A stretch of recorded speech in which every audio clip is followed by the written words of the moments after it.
We are back rocking it for the second day of the V4 Future Sports Festival 2021 play-in. My name is James Banks and I am your host. And yesterday we had a day of incredibly crazy upsets, teams going home very early on, and as Kassad, Nata and Dralon were saying alongside me, they were getting themselves on that bus. It's not a far journey home for some of these teams, but there are teams that are travelling in from far and wide to come compete in the main event that we are working our way towards. And that's where we're trying to get to at the end of this second day, understanding which teams will be making their way through. The top two teams of each group will be advancing to face some of the best teams in the world. But before we get there, to look at these games and to go into all the detail, I've got Mr. Natu and Dralon with me to discuss the games today, because now we're away from the wild best of ones, and yesterday really was wild, Natu. We couldn't make sense of any of it.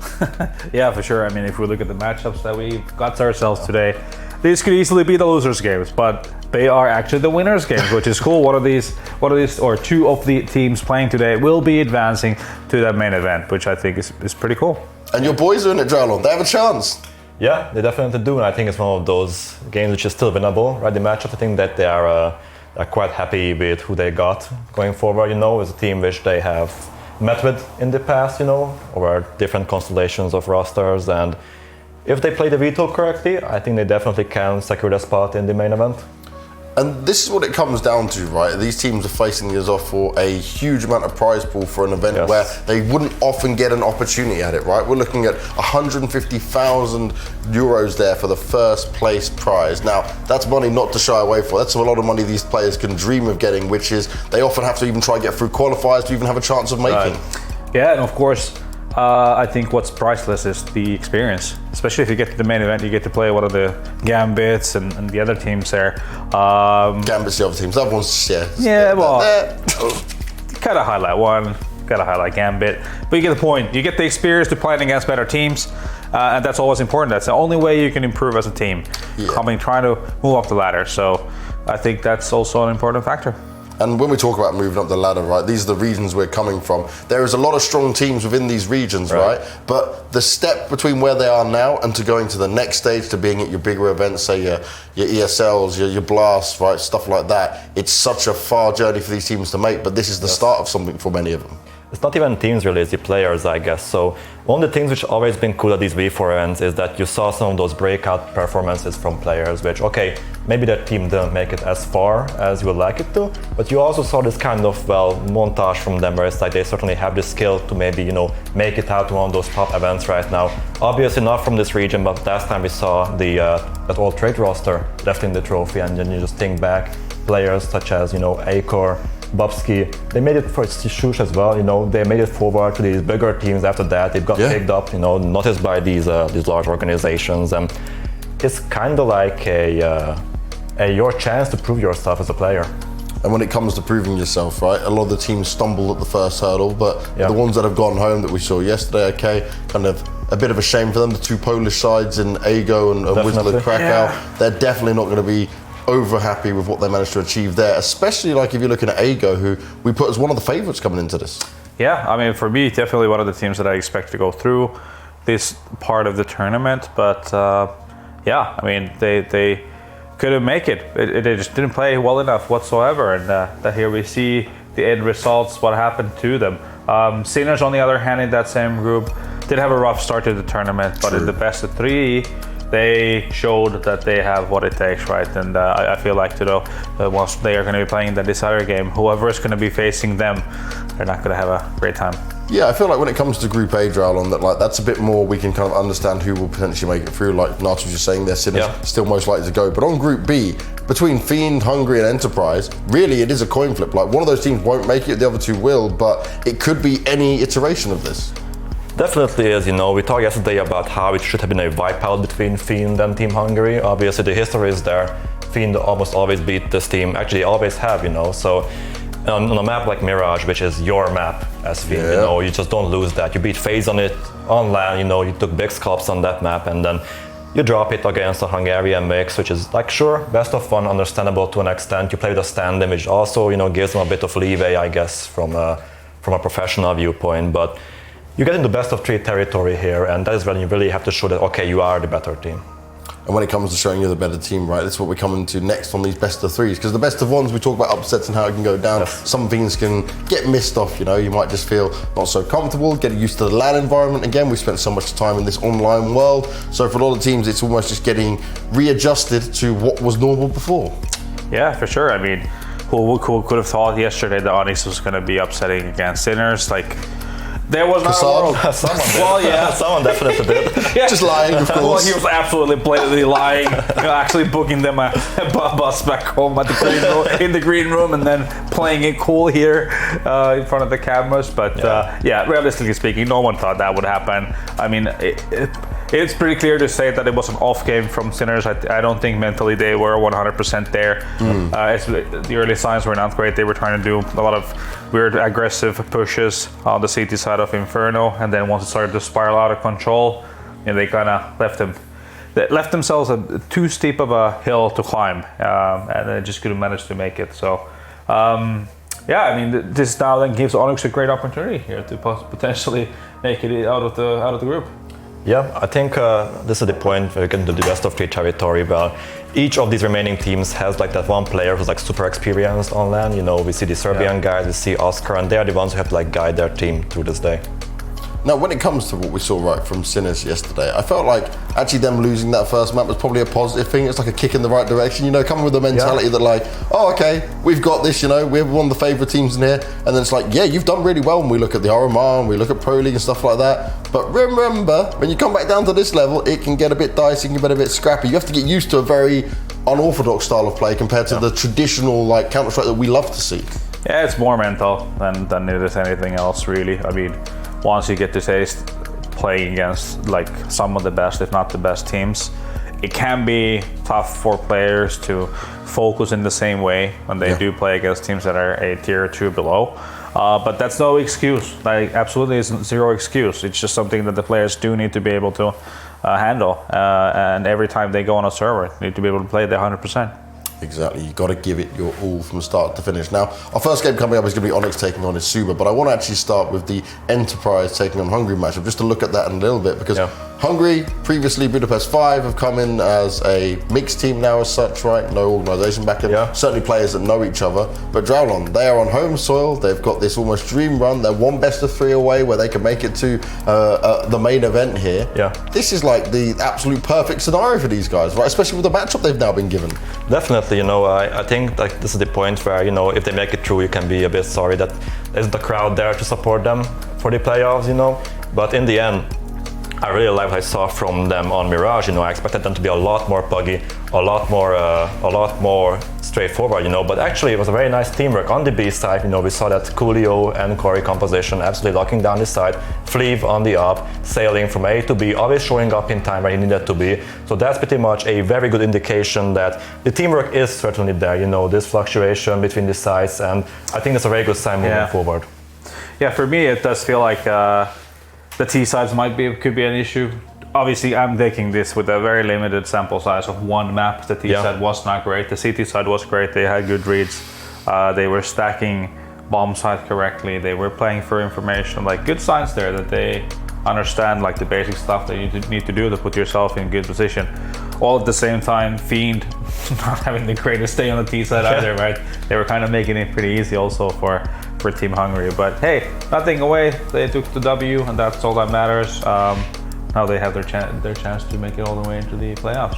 Do you think that they can be spurred on by this though, Drown? Like, I'm looking at this as like that kind of fairy tale scenario where Team Hungary here can walk away, get their spot in there, you know, feel pumped up and ready. We saw how much it meant to even just winning the best of one. Yeah, definitely there's a lot less pressure here, like I explained yesterday, for Team Hungary. You know, it's not something where, you know, if you lose this, you're kind of, well, in a way, you're not going to get a lot of flack for this, right? So you're here, you got the opening win over Fiend. It's already a pretty good achievement if you're Team Hungary, and from here on now, anything is considered a win. You know, you're already like one best of three away from the main event. So definitely less on the pressure side for them. I think what's really going to be put to the test for them here is their map pool, because it is a best of three.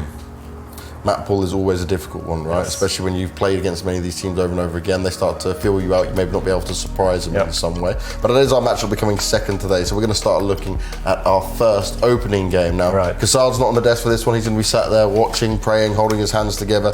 We're going to be looking at ONYX taking on ESUBA. Now, let's start with this ONYX side, right? They managed to get the win in there overall, and I said that when it came to ONYX, that actually they were looking like the team that shouldn't be able to win this out. They actually had some individuals that popped off a little bit, right? They were the individuals we mentioned as well. But can we go any further deeper with this? And look, we've got the head-to-head on screen right now. It shows what happens here between these two before. Very close games, we've got overtimes in there, a 16-12 and a 16-10 as well. It's not like anyone's just walking away with it. No, for sure. And this was a couple of months ago when this match happened, and if you look at it from the ONYX point of view, I think Dimke as a player was definitely the guy to do a lot of heavy lifting in situations where they needed to have an individual come into play. The way that they were playing was a lot of wolf packing, going in one group, but it was nothing like fancy. It's nothing too special. It's like you were saying, game breaking, like new executes or something, flashy stuff. The game, Yeah, exactly. Redefining how to play Counter-Strike. It was very basic, just hitting your shots, going in together, trading effectively, and it worked really, really well against Sinners, who were also giving them a lot of opportunities to just do what they wanted to do. Not even ONYX not having to make a massive call early rounds because you had so many times aggression from the CT side. All they had to do was hold. But hey, they did their job, and it's going to be curious to see if they can continue that. Now, we have to talk about this man, Bloggis. He absolutely went insane, and yet it only netted them the win on a 19-6, which they had in their hands, really. They probably should have closed it out in actual normal regulation. It went to overtime, then they still did it, convincing scoreline 19-16. But it was heavily off the back of this man. He was pretty much a one-man army doing his best simple impression. I was going to say, exactly, those are simple numbers. Not your everyman. And this is where it gets scary, right? Because for sure, massive performance from Bloggis, right? He dropped 35 kills towards in the end or something like that, right? Proficiency with rifles, closing it out, APing, he did it all right. In the game itself, I think there was like when the two AGO players dropped through vents, right? And he was the one who actually closed out the game because it did get to that overtime, and that's where he stepped up and said, okay, well, I'm the one who has to close this out as the top fragger. But like you mentioned, symbol numbers, monacy numbers, basically, you can't really repeat this consistently at this level unless like those two I mentioned previously at their respective levels. So the question really comes down to, can this guy just drag them through the finish line again? Can he? Narty, do you think it's possible? I mean, I haven't seen much of him apart from that phenomenal performance we saw. I mean, if he can continue, but I doubt he can continue at that level. He needs to have his teammates also backing him up to have a chance. Talking about his teammates, we highlighted yesterday, they do get a bit, scared in certain situations, like the famous unloco round from Loco. God, Peeking out, you can't really do that, I guess, in these close situations, because that is what gives an avenue to the enemy team to, come back into the game. That was basically the play which allowed AGO to take it to overtime, right? Come back into the game. So they have to be a bit more careful with that. And the thing is, right, you guys spoke about it, ONYX going for this kind of wolf pack mentality, right, sticking together. That means that if they do get the advantage, they do take down a player, we cannot see ESUBA sat there giving away then just a couple of free kills, pushing themselves out into positions where they give the advantage back in their favor, because they will just run away with it at that point, right? So they're going to have a very different style of approach compared to what they played against AGO. Yeah, I think that's kind of the scrappiness that we often talk about when it comes to tier 2, tier 3 Counter-Strike. That players don't necessarily always kind of make the right play in the right situation, especially when they have the man advantage. They still go for that yet another peak, yet another kill, when they could have just basically siloed in palm sites and just wait for the opposition to make a play. Or if you're a T side with the man advantage, if you have the utility, you use utility instead of dry walking corners and giving someone an opportunity to spray down 2 or 3 players, which would turn the whole thing around, right? So that's kind of what you're gonna get with these type of teams. When it comes to looking at ONYX though, right, individually we know there's more players that can potentially step up, maybe not to that level of the numbers we saw from Bloggers, sure, but at least in what they're capable of, they have that potential where they can at least lock it down and take the fight to them a bit better, right? Yeah, we talked about Dimke, obviously. His opening frags on the T side were pretty much a catalyst for that strong terrorist performance. But I also want to highlight Arrow. He's a guy who came in here, I think no one almost knew anything about him. And he pulled his weight, he wasn't top fragging, but he certainly showed up. He showed some great awareness. There was this 1v4 which he almost completed, that he showed great crosshair placement. So I think that's something that we had to look out for. Well, let's look out for the teams as they now start to take the stage. We're going to be kicking things off with ESUBA looking to take their place.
They did the damage in the first game against Ego. It may have been overtime, but they took the win, and now they're one best of 3 away from making it to the main event. ESUBA, they're on the stage now. We have to see if they can get it done. But this ONYX team is certainly a team that can be a threat to them. And at least when we looked at the head-to-head, right, it showed that, at least in recent times, it can be a kind of different scenario overall. But you know what? ONYX, they're fast and furious, and they're ready to take to the stage. So let's get to it.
There you have your Serbian side in ONYX. Plus Pondic. We've got to give him an honourable mention because Natu, you didn't even realise he was still playing.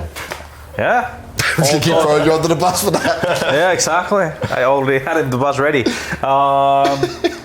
Actually, a player I wanted to also mention, like he only had one moment which was very crucial in that game yesterday. I think he had a 4K in that round, a 3K spray down in the B bombs at the Inferno. He's a player who can definitely have an impact. Furthermore as well, I mean, he definitely can be like one of those guys that's solo holding positions, getting a couple of crucial kills, and it was a bit of a quiet one until the very tail end of the game when he did pick up a few rounds of better gameplay. Well, we do have our veto on the screens right now. Okay. Inferno coming into play once again. Nuke's going to be the map there for ESUBA, so obviously they're feeling confident after what they showed us against Ego yesterday. And we'll get a scrappy Mirage decider in there. What do we make of that? I mean, this is both teams picking up the maps that they took their best of 1 wins in, right? Last time around, when they played each other a couple months ago, it was Inferno, and I think Vertigo was the pick for ESUBA that time around. Vertigo. But they go for the pick where maybe they want to replicate Bloggis' performance, and maybe Nuke is the map where he can do it yet again. Yeah, I think in this part of the tournament, right, best of 3, this is where you get to like banning your own perma vetoes, right, and then the job here is to just hold on to your own pick, because this will go to the decider most likely, right? Everyone wins their own little pick, and then at the decider, that's where it truly comes down to the buyer.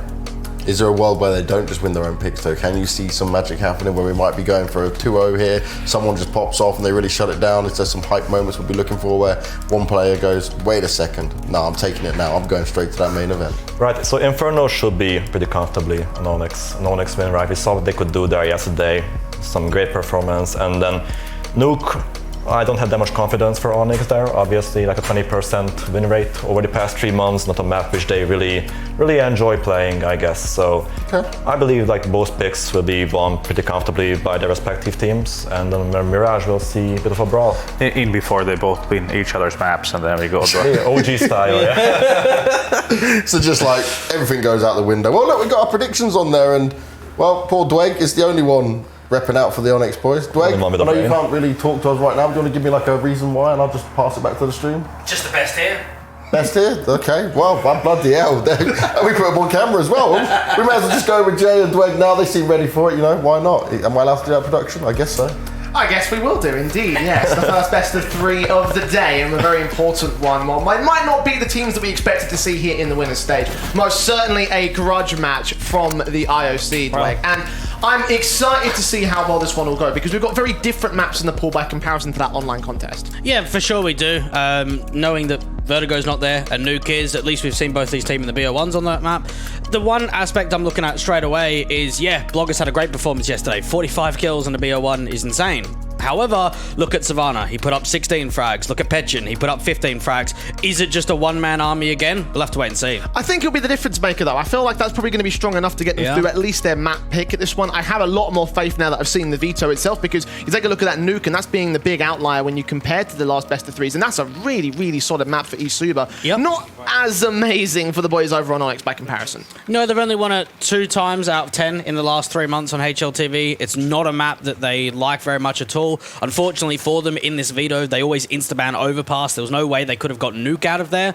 So I look into it. I think we're definitely going to a third. Mirage, unfortunately, both teams don't really like Mirage. The win rates are low. They don't play at a massive amount. I would have loved to have seen it to go to Ancient, but we've got some familiarity at least. Yeah, I mean, Mirage was still played in that best of 3 series, and that also went the way of the ONYX side. So it wasn't 19-17 overtime. It was a very, very close little sort of map. So you're looking at that one, you are seeing that there's a chance that ESUBA are going to take this. I actually have a lot of faith in ESUBA in this one. I mean, and yeah, I know that Bloggers was the only guy present in yesterday's best of 1, but I also look at that and I think that could be a positive element, because it's not the only time he's done that, but he's always been a particularly consistent start. Yeah, and straight away, getting on to Inferno, I think ONYX were just incredibly consistent when it comes to their best of 1 against the Sinner side. Everyone was able to find a lot of impact. Impulse is going to be a guy up on that ONYX side that we're keeping an eye on for, and Bloggers, he could start straight away. Aggressive, being seen out by Dimke, has to fall back. Into that pistol round, he didn't quite get a pop shot off, but he will at least get the information that they are playing towards second mid and main mid. He will reface towards mid at the brackets control. Spot 2 players, not get the shot on either one of them. Looked like it was pretty close on the headshots, but no damage done so far. And for the ONYX side, it just probably comes down to seeing if they can gather some map control. It's incredibly passive for ESUBA. We're seeing some top banana control be taken by the T side. They've still got a couple of lurks out from both the apartments and from that second mid area. And with that util for Dav and Impulse, they've got the opportunity of being able to try and pull some rotations in a fake. And just spotted information. Stacking up that B side for the CT forces with the heavy amount of presence from ONYX in this one. They could walk straight in towards them. The question is, can they style their way right out? Now, Luca's got a great chance of just being able to try and slow it down, put a smoke in. Great HG. He's down at 21. He hasn't even seen a T-side player yet. Yeah, all important to start. He's going to be in a bit of a rough spot. He'll put his utility out to try to suppress them and keep them at bay. Set his teammates up for a bit of stall time, but they're going to go ahead and rotate away. Ahead of the broken wall, they start rushing. No information given up to the ESUBA camp. They've got 2 players standing by, Savannah and Bloggis. Those 2 players that have been standout elements for this squad. Can Bloggis go ham on his second try here? Apparently, he's going to have to do so. Savannah's left him all alone. Back towards Pit. Flashbang off his position. Keeping him blind. Here's the footsteps dropping for 2 individuals. Will take that fight. He's been spotted at the shoulder bait, and he will go down. That's the A-side loss. That might be round done already. Yeah, I'm with you there, Jay. There's no way this retake comes in. ONYX can just slow it down, not over peak, and there should be no way ESUBA's back into the site, especially with Luco low. Yeah, that's the issue, right? It's essentially a 5 versus 3 situation. Luco is as good as dead. Arrow will keep his eyes set in the back lines and try to see if he can pick up those last couple of players and just remove everyone from play. Taps to the USPs. Dimkey has seen what's going on. There will be some utility sent over. Flash evaded. Bondic comes up with the next couple of frags. 5-on-3 situation. Dav tagged. Finally, Impulse will go turning down. Twist and Savannah get involved in this one, but they are traded so quickly, leaving it all to Petchin. Now alone. He's got his first. He needs 2 more. Bondic will not allow him to go any further. 3 kills for him instead, and a pistol gained by ONYX. Now, what a perfect mid-round call that was. So it looked as if they're just going cross smokes on B. You want to go for the B-side execution. As soon as they get re-smoked by Luco, who's playing up in CT spawn, cancel. Get out of there. You don't want to be running through that smoke. So yeah, okay, you are light on util. You've only got a couple of flashes. They just go for the apps pop. What was that rotation? The second player just left the A site without any information. Yeah, and that is a very confusing little factor. I guess probably because they were expecting there to be some sort of B set because of the utility thrown out there. That's the best that I can come up with. But the fact that they waited so long to call him in as the 4th man. What a question what the comms were like there for the ESUBA camp. It's going to cost them in the second round. 4 spy involved. That could be pressure again. Both of these teams, the expectation was probably that they were going to be down in the lower bracket. Not here today at all. Blogger Scout setting towards the apartment, trying to look out towards mid. He's going to be smoked off by his teammates, which also alternatively separate the ONYX side from contact.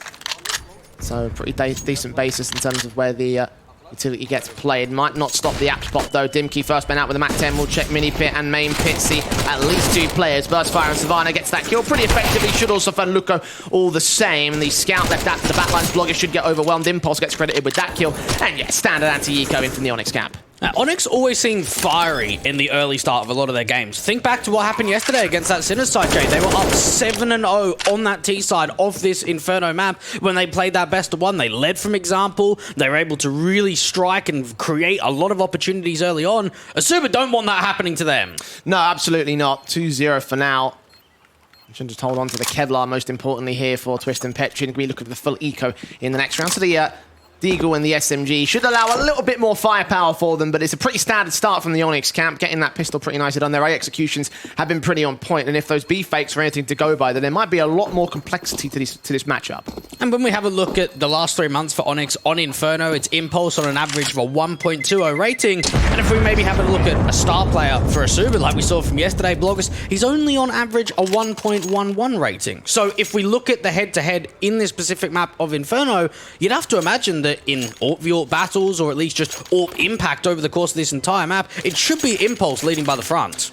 In theory, but again, we've seen Bloggers to be the man that went ham yesterday. Yeah. Probably man of the day in yesterday's matches. His highest record ever on Nuke, career performance with his rating. I mean, with those numbers, I'm not shocked. Yeah. Everyone will be having their eyes set towards him. As soon as he gets the weapons out, when the rifles come in for ESUBA, he's going to be the man that will have all the pressure against him to replicate that performance today. Deagle will look in for him for now.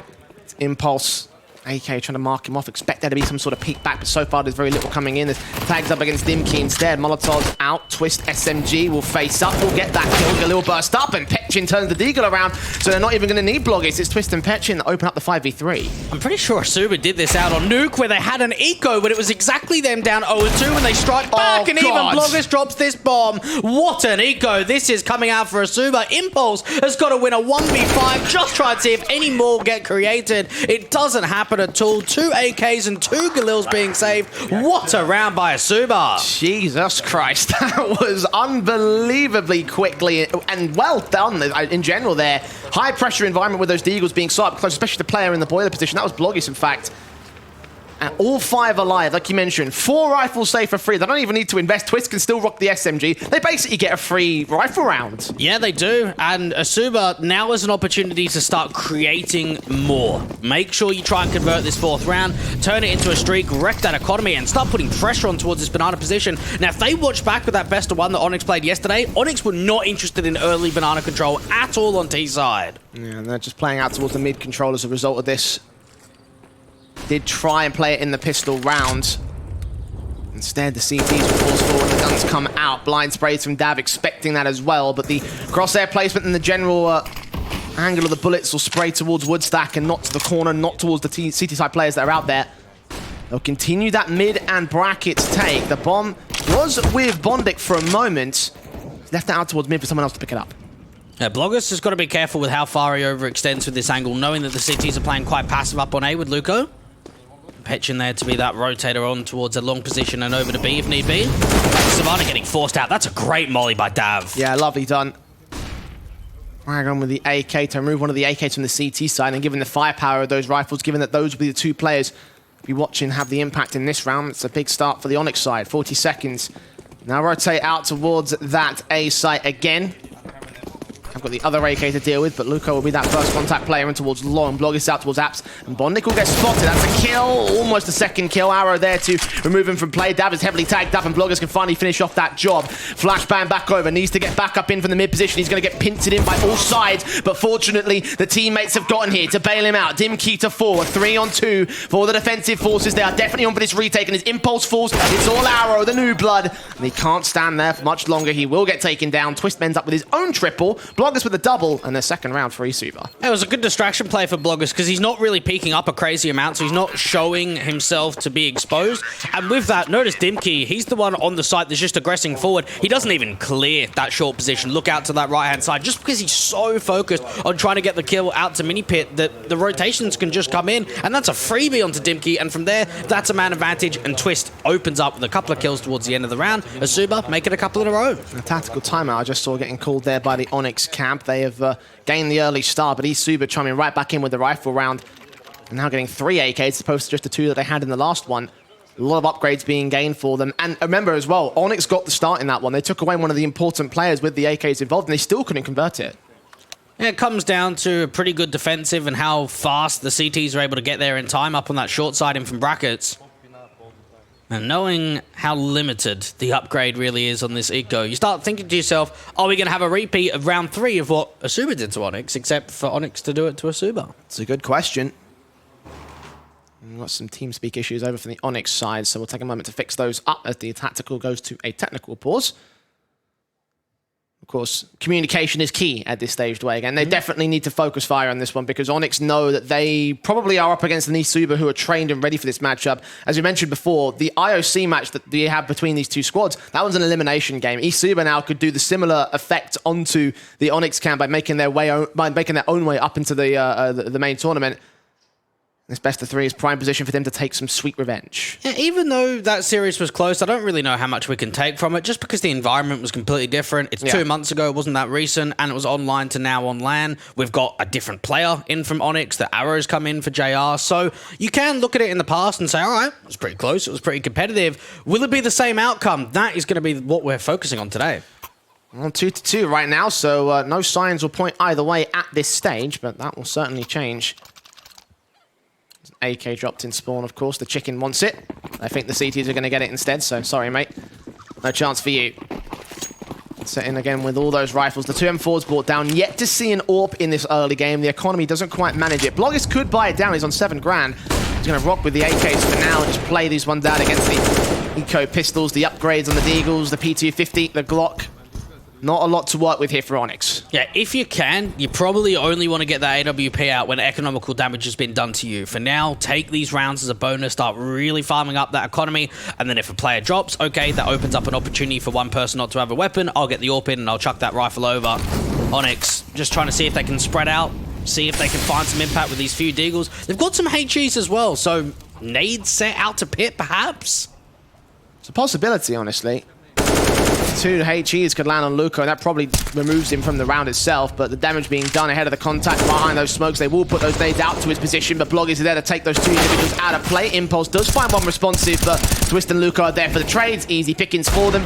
So it does seem like we probably will be seeing that AWP coming out. All 3 AKs will stay in, and Bloggers has no reason not to buy it. He's on 10 grand. Yeah, now there's that opportunity, right? If all 5 players stayed alive in that last round, you probably don't want to just waste the rifle, so now the opportunity comes in from the AWP, and you'd have to imagine for ONYX, they are going to know coming into this game today, yeah, we need to shut Bloggers down. We 100%. need to try and put pressure on him. We need to use a lot of utility. We need to dual peek. We give him dry peeks. We give him individual frags. He's going to own us. And that has got to be the mindset for ONYX and the preparation they know coming into this best of 3. And I recognize that, they should probably recognize that they're probably going to be against the AWP in this next round now. They should have a decent read on the economy state. Yep. They'll know that Bloggers was the player, the only player that fell down, so his reinvestment probably is the AWP. And knowing what he did yesterday, as soon as that AWP fires, they're going to know which part of the map to evade. Yeah. The question is, how do you play around that position? Do you avoid him entirely? Do you want to try to take the fights against him? What do you try and do in that context?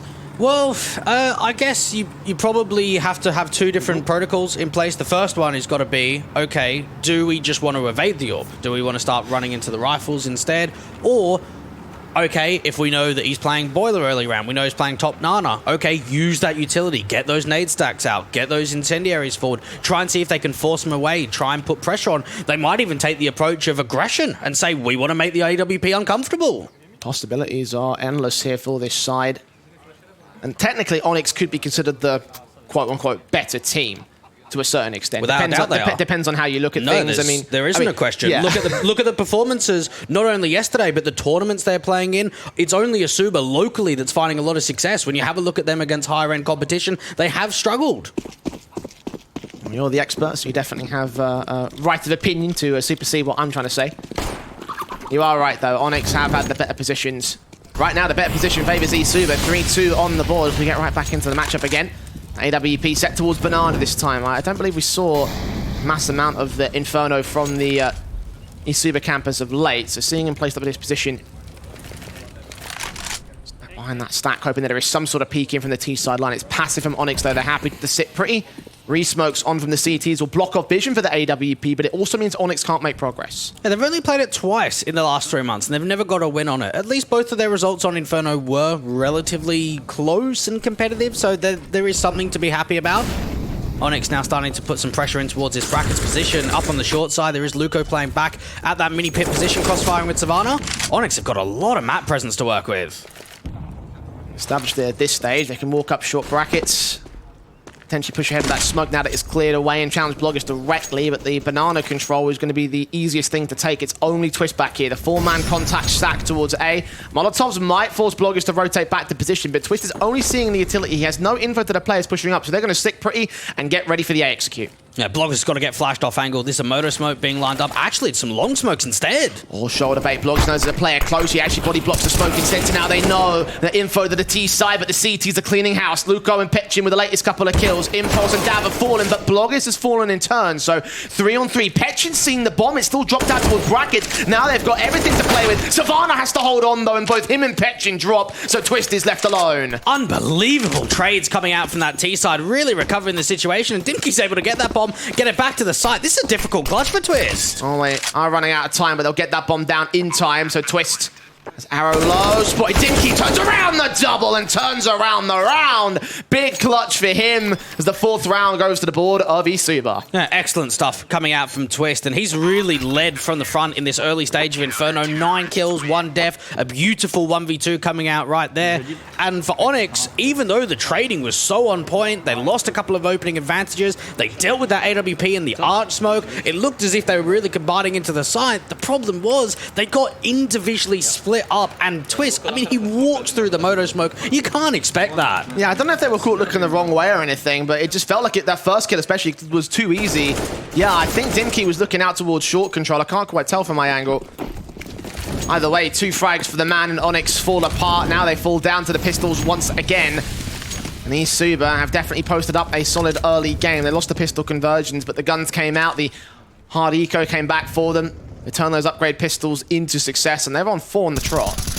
Dimke just trying to see if he can shoulder bait the AWP. Got a duel set up into the apartments. No kills being established just yet. Dimke now starting to get his way with some aggression out to the long side. Blogger's still very passive with the AWP. No real reason to push forward at this angle. They know they're up against the pistols. Just sit back, relax, and wait for them to push. They're going to go falling back instead. Back towards bottom of middle, up towards the Banana entrance. Petchin will be there playing anti-flash, ready to receive those players. They make their way forward. Evaded, kill found, seen the second player, Incendiary to stop them, call for backup. That's a good protocol. He could be on for a multitude of frags while he's waiting for the rotations. Pretty easy pickings. Yeah, Dimke's finally able to get a single trade. So much damage being done. Impulse doesn't find anything. And for ONYX, when they played Sinners yesterday in that best of 1, they started on T side of Inferno. They got 8 rounds. I don't know if they'll be able to get 8 on T this time around. It's definitely going to be a hard ask. Still possible at this stage. I mean, yeah, still, mathematically. The best scenario for ONYX right now is a 10-5. That's best case situation. Of course, it means that everything's got to go perfectly from here on out. They've got to get every single round from here. No. 8's a bit more realistic. But you are right. It's going to be a bit more of a challenge by comparison to yesterday's proceedings. ESUBA have come into this match with a vengeance. Yeah, and for the ESUBA side, you got to think to yourself that they would have definitely thought about what happened yesterday on Nuke and how it probably could have got closed out easier than what it actually was. They were up, what, 15-13, and then they lost to a force buy of Tech 9s and Deagles, a really bad buy, you could say, from that sort of Nuke proceeding. So knowing, okay, if we've got opportunities, let's try and close early or at least continue keeping pressure on, rather than saying, okay, we're in a comfortable position and let's leave it as that. No, you want to keep it up. ONYX took a moment. I think their second tactical being used here in this matchup. 3 rounds down. A lot of potential in terms of making the room up here with the AKs and AWPs back in. Arrow's going to burn, though. He had no idea he was dying till it was far too late. Kill found easy. The AWP with Impulse, though. Can't get the trades back. Twist and Petchin are locking down Banana. A triple for Petchin. Bondik in a 1v5. This ESUBA squad look fantastic on CT, but Bondik has other plans. Twist, however, does not let him push forward with it. Gets his own double involved. Bit of chaos there in that round, Dweg. Yeah, it was a bit puggish to come through from ONYX, and that's a setup where they're trying to see if they can catch them off guard, seeing if they can catch the CT sleeping and isolated. Instead, Arrow falls, you go, okay, man disadvantage, let's try and get Impulse through that smoke, get a 1-for-1. When he falls, you kind of need to just keep fighting in that situation, just hope that you can get an advantage back. And ESUBA on that B defense with a couple of players just didn't even seem like they struggled. I'm just going to the scenario for ONYX where they just go to buy pistols, time and time again. Gonna allow easy frags for the ESUBA cap. Blogis getting down, flash over for Twist. Try peek ahead of the game here, at least indicate that he's going to try and do so. Flashing from his teammates, sees 2 players. Struggles to get Arrow behind the stack, but still turns on him and Bondik. And Savada comes up with a final frag. Lots of multi-frags from the individuals of ESUBA right here. As individuals, they're going absolutely massive. Yeah, maybe individual is what we can talk about. Bloggers yesterday, look at Twist, 16 kills, 1 death. It seems as if this is a team that perhaps as the tournament continues on and the maps continue on, Jay, we start seeing certain individuals on certain maps really having some big performances. For Twist, average on Inferno in the last 3 months, he puts up a 1.06 rating. Again, that sample size is only quite small because they've only played it twice. From the unlikelier places as well. Twist did have some moments during yesterday's best of 1. Blogis, however, getting his moment in round number 10. Dimkey picked up and moved from the second mid positions to start out with the CT full so they can output passive on the A side. A bit more aggressive over towards B, trying to push up this main entrance and hold contest at Banana. Twist and Petchin. Such great defenses from those guys. The nades being placed all wrong from the T side. Meanwhile, they're put towards sandbags and Twist is ahead of Broken Ball. Yeah, it just comes down to ONYX really not finding a lot of opening man advantages at all. For ESUBA, I don't know how I feel about still the aggressive stance in Banana. It feels maybe as if it's too hungry. They've got the opportunity of just using that man advantage, falling back. It does seem as if they are eventually going to be doing that. 60 seconds remain. And Dav will have their positions. They try and take back control. Petchin setting up a flashbang to allow Twist to peek in again. They did this in the last round. Will ONYX be expecting it again? Will they be fooled twice? Apparently, at least Dav will drop that bomb on important Arrow, and Impulse almost lines up, but it's only the 2 kills for Twist. Combining with the earlier frag from the AWP, it's a 4v2 scenario, and they have the bomb information, so ESUBA hard stack back in to that B site. Smoker, Coffins, and Cross will isolate Petchin, even back towards New Box. And Savannah just waits for contact to be established for a footstep. Bondik spotted though. Petchin with the perfect peek and Impulse in the 1v4 for the ace clutch. He does catch Petchin, but Luco's there for a quick response behind that smoke. Get that 8th round and the half for ESUBA. That's 8 in a row, by the way. Yeah, and hey, this is something we don't talk about a massive amount, Jay, but you can always look at numbers. You can look at data, you can look at previous performances and tournament results. One aspect that you get on LAN is on-the-day performance. And right here for ESUBA, since they were down 0-2, individually they've been very sound. The communication aspect looks really good. The way that they're using their utility, they keep flashing Twist forward. He keeps getting multi-frags. It just feels as if for ESUBA, they're on in map 1 and they're looking comfortable. 18 frags for Twist, by the way. You see him on the far right of your screens. That's 11 rounds now. Yeah, if it was maybe 14 rounds, 15 rounds, you go, all right. No, he's been impactful. It's just that we haven't played many rounds at all. That's the key thing, right? It's not the issue of the numbers themselves. Sorry, I just see two players play rock, paper, scissors while we sort out a tech pool. It's very Here we go. Who's going to win it? Oh, I can't see what the other guy's got. Is that scissors? I think Bloggers went for scissors there. He's beaten Savannah. Oh, dear. In the stats too. Fun. That's fun. Oh, dear. Well, ESUBA definitely in high spirits in spite of their technical problems. Because they've got no problems in terms of the match itself. Again, 8 in a row. They look fantastic. Yeah, they do. It comes down now to will this continue, or at least when will it stop at some point, or maybe it doesn't at all. And they're running a lot of momentum. And for ESUBA, you could look at this as perhaps an opportunity of a lifetime when you think of this iteration of the lineup. This is not an opportunity that comes every day. And to think that all it takes is one best of 3 for them to get to the next stage of the tournament, that's huge. It was appropriate that their rivals would be ONYX. For sure. Wouldn't have believed that either of these teams would have been at this stage of the tournament. We didn't, like, as they were saying on the desk. As the desk was saying, these ones probably should have been the elimination games today, but the best of 1 upsets truly are real here at V4. Nades on, damage being done again to Arrow and Dav. Nice start, not quite a kill to open things up. Bloggers has turned away from one. He expects there to be some sort of core out of the apartments, and Luco gets nade stormed out of the server. Bloggers with 1 kill at the very least. Sees where Impulse is coming in from Savannah's there to back him up and everything. And Bondic just not enough with the pistols. Easy, easy peasy. 9 to the board of ESUBA, still 9 in a row. ONYX have got to start getting frustrated right here because they've lost so many rounds. Just look at that wall of blue. Yeah, I think they'd probably be frustrated a bit earlier than right now. The last 5 in a row, they haven't even been able to manage a bomb plant. And you could even see on the player cam there for Savannah when he gets that last kill and the player dropping down for the balcony, they've got some oomph behind them. They've got some sort of empowerment when it comes to the conditions of where they are right now. They're really putting on a good show. And you got to think to yourself, what is the coach of ONYX saying here to the rest of the guys? What is sort of some of the morale? Maybe saying, guys, it's not over. Don't give up. Well, I think the first and foremost thing is let's get some results soon because we're running out of tactical pauses, boys. This is the 3rd one that ONYX have taken in this match. They need opening man advantages. That's what they're struggling with. There are so many rounds in a row too where it feels like within the first 20, 25 seconds, they're already down by 1. It's not looking good for ONYX, and you were so confident in picking into them as well earlier. Yeah, Inferno's their best map in the pool, and ESUBA have played it twice. No, 100%. Like, looking at this map pick, you should have expected at least this one to go pretty comfortably to the favor of ONYX. Maybe it might be close, but you expect it to go like 16-10 at best. Yeah, double digits maybe. Either way, it's not where this is going down right now. We could be looking 10-2 to favor of ESUBA at this stage. This rifle round has got to go well for the Serbians. It just shows the difference of complexion when it comes to ESUBA and what they can do in results to what they can do in preparation. Petchin thinking about being that rotate in between Spawn and over at B. ONYX. Haven't seen a lot of pace from them in a while on this T side. Maybe that's what they need to change. They're flashing their way in for the defaults out towards short.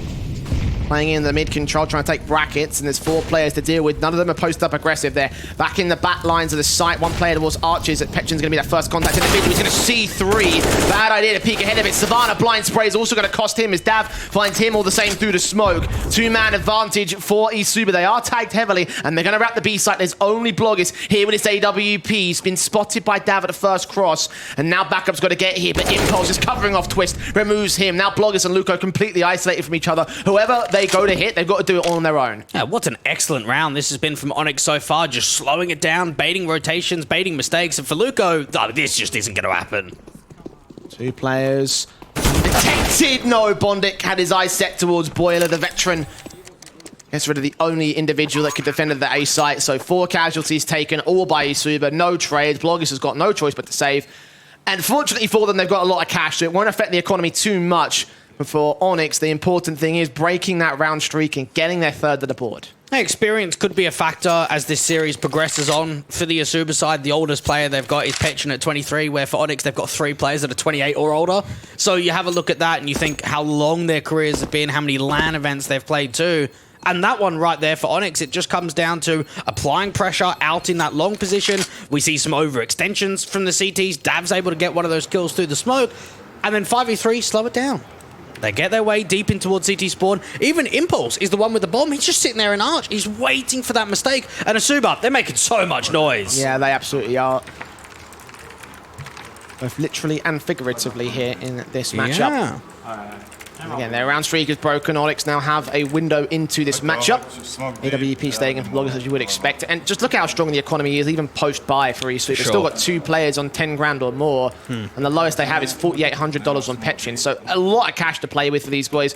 I don't think they'll be able to buy right up until the end of the half, but they'll get pretty close. Yeah, they'll be pretty sweet for round 14 and 15. Bloggers making an aggressive duel out towards that second mid position.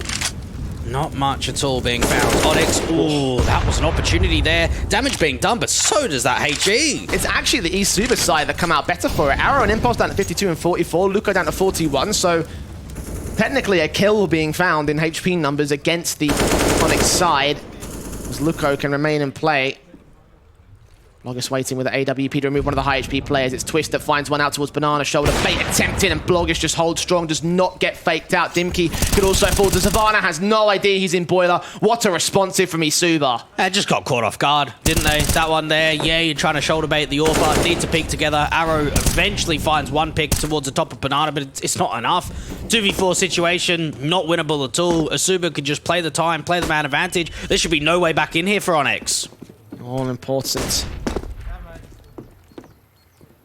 Think of the Banana control at least. They might be able to hit the B site with the HP advantage that they've got here. Petchin in particular will be that forward facer. They've got to get that headshot first and foremost, and then they can deal with Luco.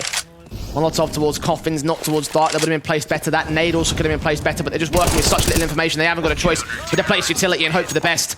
And the best will go the way of ESUBA instead. 10-3 to the CT board. I wonder if Full Glory is watching right now and thinking, geez, if we qualified here, we would have probably given ESUBA a good run for our money. Another one of those sort of Serbian teams in that Baltic region, or the Adria region as they say, that wasn't able to qualify through. Them and Infinite Gaming from the IOC aren't here in this event. Well, both could have had a decent shot at this. Not to be at this one. ESUBA reckon Serbia at this stage.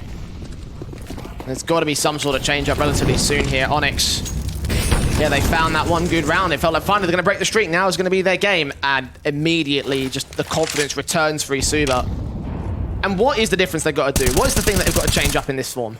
It just feels as if the spacing is too wide on some of the trades. They're finding some difficult situations, and even here, just how much spam's coming in. That Molotov will stop that from getting into the site. Bondik is going to try and force it out on his lonesome. Bloggers will find that trade back at AWP up close. They're going to get ahead of the hay bales, and Bondik will find another good pick back. They're extremely low. The AWP is not going to be aided in that particular context. Twist can take one down, but somehow, some way, ONYX are forced out of 3v2. Oh, they've got to go for this. They've got the money to do so. Give yourself the chance of getting this 2v3, and for ONYX, they need Impulse to find impact. Yeah, he's the only player that's not been tagged up, but Bondik just at the edge of the smoke gets Twist. So now it's Petchin tanking nades. Unknown if he's been heard in that damage face. Trying to find Dav. The incendiary's pressed the issue. Player spotted. Dead. 2 left to go. AWP in particular. Bondik now detected. Sprayed up. They're going to reveal that he knows exactly where he is. Got to play off the position of Impulse. Petchin running out of time. Got to win this fight now. Impulse is taking the attack, and Bondik's going to land the headshot. And he comes up with a quadra, forcing out the site, forcing out the retake to deny. A fourth to the board of ONYX. Again, starting to get spooled up at this stage, but it's a very late stage in the half. It feels as if Bondik's really the only impact man. There's been a couple of rounds here where he stepped up with some multi-frags. He's been able to win some important duels, getting on top of that haycart area, giving himself some verticality to work with. And even in the post-plant, finding success, just wasting time, working with Impulse in from that pit position itself. ONYX up to 4. Can they make it 5? And you want to compare the impact men as well. You see Bondik at 11 frags so far in this matchup versus Twist, who's rocking 20 at the 15th round. So much being found by ESUBA by comparison to what ONYX are getting in this one. Starting to play a bit more of a smarter style of CS as they attempt to force the issue into the apartment's take. Luco's there for defensive. Dimkey watching. The bedroom entrance will just burst in. 2 players in Boiler this time. ESUBA could play ONYX once again. Bloggers is going to have to be careful. Oh, I thought the spam at Dimkey was going to go the other way. He does damage, but the orb strikes. That is the most perfect wallbang we've seen all of the last couple of days here. What a shot. And what a way to recover as well. Bloggers was in a high-pressure environment. There was no way out for him. That was the only way he could have found his way in to survival. Removed from play. A start out. Petchin a follow suit towards Banana. Boost up still here in Boiler. Seen where Bondik is. Luco credited with the frag. It's a 5v2 for ESUBA again. It does feel as if ESUBA play with a bit of flair, don't they, Jay? They've got some unique setups. Yeah, Bloggers does overextend in that 5v3 advantage, which does allow Impulse with the ult back in. Still, though, 40 seconds left on the clock. You don't have a crazy amount of util, only one smoke. It's going to go down to that moto position, but what more can they do with this? They have to commit A. That'll be the first player out. AK involved. Checking positions. A smoke set as Luco watches angle. Molotov's in. Will be body blocked on Savannah's part. They wrap the corner. Dav gets probably put in the back in this one. Yep, Savannah and Luco with those two frags simultaneously. 11-4 at the half for ESUBA. A CT half dominance map from them. ONYX's map pick, man. This has gone so wrong. It's just disappointing.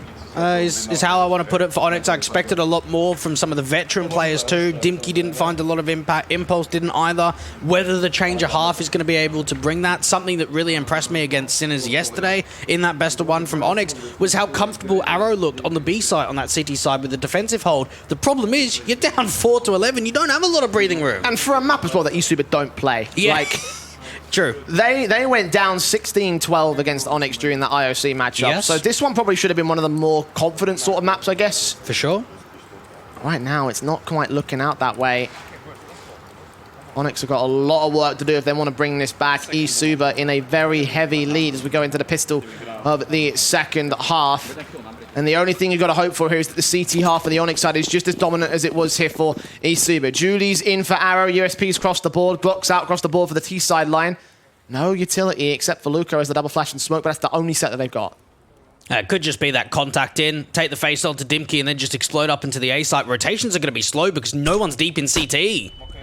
Flash out, Dimki's going to evade it. Petchin walk out towards Long with his back turn. Got entries in from Twist, who checks out. Archers wraps in. It's Bondik in a graveyard. All important frag on a Petchin. Dimki turns on Savannah. 5 versus 3 blocks with one frame. They got to get Dimki though. He ends up with a double and leaves 2 players remaining for the T side line. Bloggish wrap in the corner. Dimki gets a triple. And now Twist in the back wall. On the back wall. Planting for it. He's got at least the money bonus, but I don't think he should get more. Dimki ends up with a quadra and a 5th round for ONYX. And that's the Dimki we know and love. The one that really is able to show up when it matters the most, when they need a crucial round. He's able to step up, get a 4K for the team.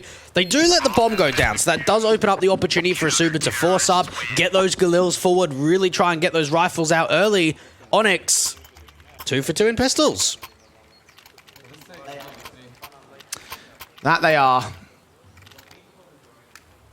ESUBA still were able to take a dominating sort of position off the back of that pistol anyway, so ONYX need to do more than just get the pistol itself, especially with a force buy inbound for the second of the half. Now, even Bondik just trying to pull the distraction out from the graveyard. What a tight angle on the edge of that smoke that first kill was for Dimki onto Savannah.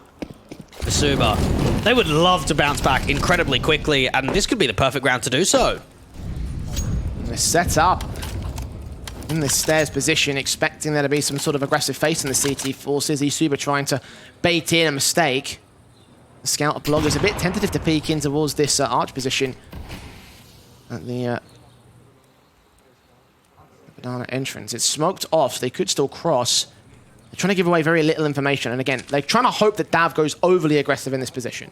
He better not. He should know he's disciplined enough to not make that kind of a mistake. They'll know they'll be up against a force buy because that bomb plant went in. Some flashes being set through. The entries have to be everything here for the T side. What a wonderful timed re-smoke. Just as they saw players popping out, I don't know if either of the CT individuals spotted them. Might have heard those footsteps though. Molotov's ahead of the curb. Dav's going to rotate back. Will rejoin Impulse now that they know that there's 2 players out there and they're going to rotate away. Banana gained. Dav, ooh, is he going to get flashed in? He's going to make the aggressive duel. Well, here we go. Flash ahead, SMG versus them all. He gets only 1 for it. Savannah with a quick responsive. Luco is alive. Smoke down to cross. Arrow's going to set 1 counter. Flash in. Allow Impulse to peek ahead of it.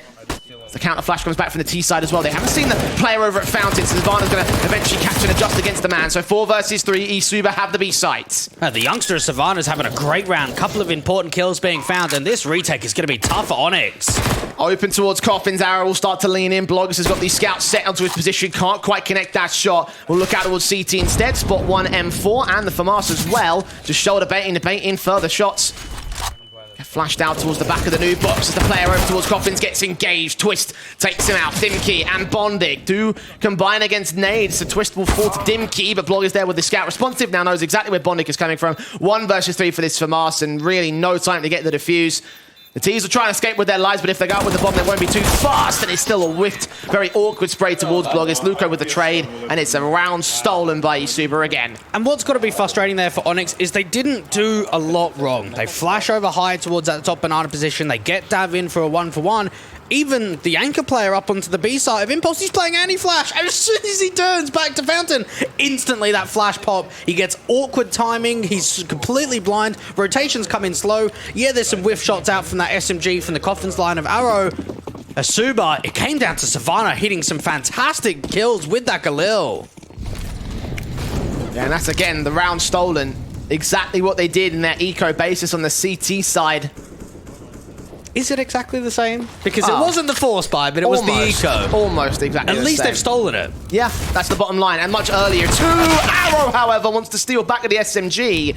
Savannah returns, and he will end up dropping. So 4v4 scenario. He's extremely low, though, so it's a HP advantage for ONYX, even if they don't have the weapons. This is kind of last chance saloon for ONYX. They lose this round, you're looking at the scoreline of 5-14 down on your map pick, and just the morale state, the mental setup, you can't imagine you come back from that. So pressure is really being applied here on round 18 for ONYX to come through. 100%. We've got a decent setup, a decent basis to work from. Savannah will go down in 1 hit. Dav with the Deagle sees the heads of several, but just can't hit them. Backs up, smokes on towards the library and arch entrances. Blogger's going to lean out towards short. No one's watching it. The season of Bondik to get caught off guard here. As Dimkey falls, Bondik will drop down with 1 responsive, only 1 responsive. Impulse, 1v3 instead. Low HP players on the side to get the bomb down. Luco in at Graveyard will not take peek until he has to. Yeah, flash over the top. Just try and see if you can jiggle for some information. Just pop your head up every now and then just to see what's going on. Impulse been seen. Lovely. Twist has been playing fantastically here on Inferno. And even for Bloggers too, he's not having a crazy game, but he's having a good game. And I think that's what we want to see from this player. Yeah, we saw a performance of a lifetime yesterday. We've seen consistency. That's what I'm looking for. Well, that's the key thing, right? He's only 7 frags behind where Twist is. So, yeah, he's not dropping 40, but he's still keeping pace with the top fragger. He's still having the impact alongside his team. Versus 3 players over on the ONYX side who are still on single digits. The impact just isn't there. ESUBA looking fantastic. With only 3 rounds to go before they can maintain their round itself. They just rush into the meat grinder. Blogis, Luco, Twist, Dav, all picked up. Easy frags, easy pickings, 14-5. Eco over and done with because they didn't have much to work with anyway, but now the guns come back out. And you talked about last chance saloon a handful of rounds ago. I kind of feel like that is sort of the case, but this is like high noon. Yeah, and I'll bite my tongue and say fair play to ESUBA. They've really shown up here in Inferno. They've looked solid. It seems as if they've read that this map's coming through, and it makes a lot of sense. It's the best map in the pool to come in from the ONYX side, so when you're playing them in a best of 3 in this quarter contacts on land, you have to know you're playing Inferno. ESUBA have done all the prep work. Come in on a high level of form. ONYX dipped out of the server seals like Mac 10 in against Arrow. He's going to find that kill. And that second, Savannah rips them out of the server, out of the B site. Bondik, the only player to hold back. Dimkey can't find 1 trade, but Bondik has fallen. The B site has fallen. This is going to be a 15. I don't know what I can say here, Jay. How do you explain away that a Mac 10, who's the bonus weapon in that round, gets a double entry towards Banana without being traded? You don't. That is crazy stuff for ESUBA. And for ONYX, do they go for it? Do they save? Both options are bad, and I think you got to save now. Blind through smokes and everything. Like, they literally just got it all in this round. They got destroyed there. Yeah, absolutely destroyed. Not just in the round itself, but also in this map, basically. 15-5. This is ESUBA taking the opposition map pick. And the worst part about it is that ONYX don't even feel like they've shown up to play today. Like, they have really not had the best at all in any sort of regard. Not the best frags, not the best strategies, not the best executions or defensive basis, not the best T side, not the best CT side. Literally nothing. Yeah, and I watched quite a few games from ONYX coming into this event on T side, and it felt as if Dimkey was great in some of those trading positions. We saw yesterday how much impact he found on T side in that boiler angle against Sinners. He was just always finding domes, opening man advantages, trades back. Impulse with the AWP felt like he wasn't missing at all. Okay, the economy's been kind of rubbish from first half and second half. He hasn't had a massive amount of opportunity to get the AWP out frequently. He's still 6 kills and 16 deaths, and he's their best player. or at least a star player for this team. Dimki Yeah. as well. Okay, he's been okay, but when you're in a matchup where you're down by this kind of a scoreline, we need more than okay. So much more. If you're doing okay against a 15-5, then you're not really doing well, technically. For sure. ESUBA are about to stomp ONYX out of the first map with SMGs on 3 individuals to try and stop that from happening. They're set out towards this banana position on the defaults towards mid and second as well. ONYX just trying to find anything, absolutely anything at this stage. And even towards this banana position, you've got 2 SMGs to try and defend. It's not going to be easy at all. Some retaking nades of the smoke and the molly up to the half wall. Pitchin, he's got to either decide to go aggro or stay passive. Rush ahead. Love that smoke, expecting aggression. That nade placed pretty well on Arrow. Not a lot of damage, but definitely close enough for him to change his underwear. 50 seconds. It does slow the round down. It does get a bit quiet. Where do ESUBA want to go with this? But they've only got the one kit on for Impulse, and he's the one starting to rotate in from Arch. It seems as if Twist is just trying to sell the fake, put some util down to this A side, see if they can hold them at bay, and actually, it's going to be a late rotation with just under 40 seconds on the clock. They're bringing that bomb into brackets. Right up and out. They got Twist that will pop out of apps. 2 players in at Pit and Mini. No one on long side, no one on site. An SMG for Bondic. Dimki with the M4. Smokes down towards Moto. They'll flash their way in from Arch. It's actually not even Moto. It was towards the library position. Flash forward. SMG burst. Bondi does get 1 frag. Drop that bomb. Needs to get his second and somehow steals it away with Dimki on the lockdown defensive. Savannah comes up with those 2 trades though, and they get the site. It's still going to be a 3 versus 2. Savannah's gone massive. 3 picks to his name, and the SMGs are all that remain. Oh, Savannah could be on for even more. Great flash over the top. He needs some support, and Blankas gets involved. It all comes down to Tam now to win the clutch. Gets the first, but not the second. What a recovery that was from ESUBA. 16-5. They bring back a 2v5 in that situation, Jay. That is unbelievable, and that is going to hurt the most for ONYX. Not the fact that they lost the map, but they lost it in that sort of circumstance at a 16-5. Oh, disaster is the only phrase I can think of to come up with this one and explain how ESUBA have just destroyed their opposition on their own map pick. Like, where do we go from here? Yeah, you'd have to imagine for ONYX mentally reset going into map 2, looking positive, coming out with a bang and just trying to see if they could take it to a third. Even in that last round, Savannah, he's a guy that's not even a star player. He's more of like an anchor hold, more supportive. He showed up massively to set Blankas up to win that round. 100%. And I guess really, if you're setting him up, I guess he kind of have done his role with a 3k involved. Yeah. Who's going to complain about that? Yeah. Certainly not me, certainly not ESUBA. But looking at that next map of Nuke, you've got to consider right here that we were in similar circumstances. Is there any sort of way that ONYX have come prepared in the same sort of way that ESUBA have to Inferno? They would be prepared knowing they've got Nuke. Again, both map picks that have come through, there's not any curveballs. It's pretty standard. For ONYX, though, things don't look pretty. And going into map 2 to say, oh, it's definitely going to a third, I can't say that because there is a very good chance we don't. Yeah, not looking great for ONYX. Not the best of maps to start off their series. They're going to have to head towards Nuke, the home pick of ESUBA after this very short break. So do stick with us because ONYX could go crashing out of the upper bracket after this.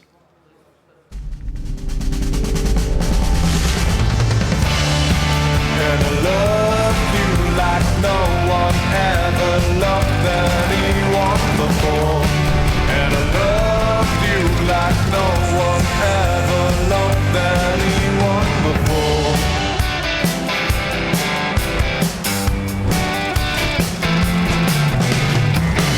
Is that your smile? Is that your style? Is that your legs wrapped around me tight? Is that your smile? Is that your style? Is that your legs wrapped around me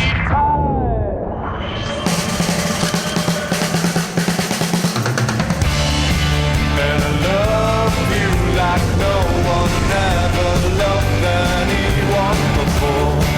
And I love you like no one ever loved anyone before. Is that your voice, so sweet of yours? Is that your hand I wanna hold so long? Is that your look? What's good?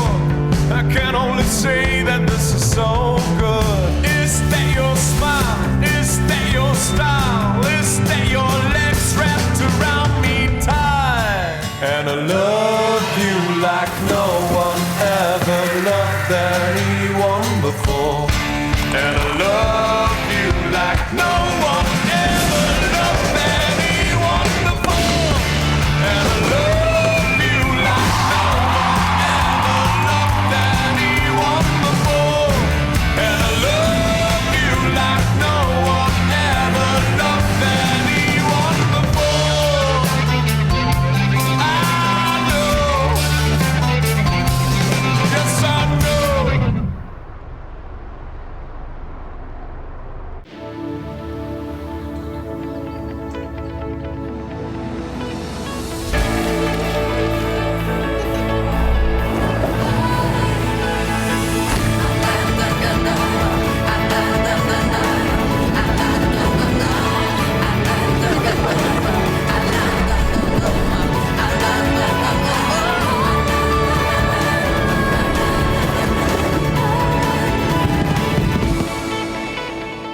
The unique cultural heritage of the Visegrad Four and their 30-year collaboration enrich Europe.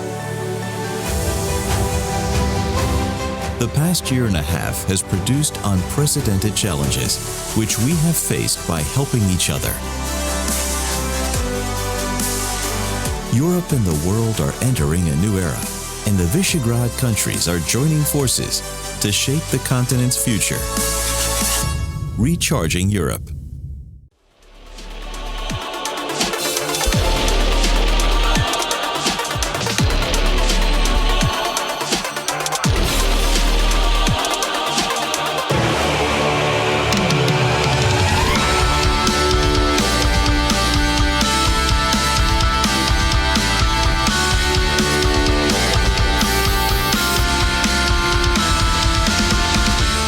You are not my friends, you're my brothers, my friend.